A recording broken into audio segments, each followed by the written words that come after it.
Psalm 30. I will extol you, O Lord, for you have drawn me up and have not let my foes rejoice over me. O Lord my God, I cried to you for help, and you have healed me. O Lord, you have brought up my soul from Sheol.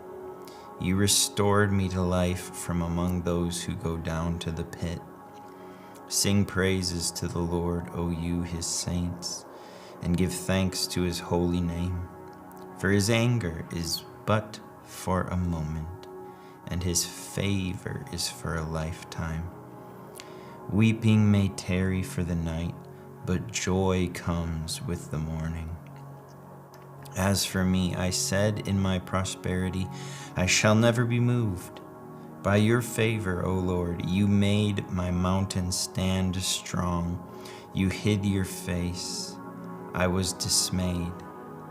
To you, O Lord, I cry, and to the Lord I plead for mercy.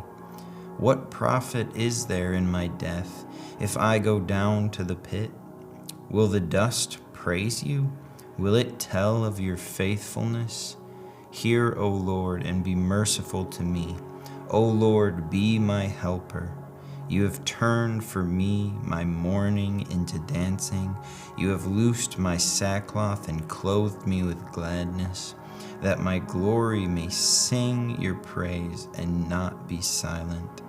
O Lord my God, I will give thanks to you forever. Forever. You are worthy of our praise. You are worthy of our praise.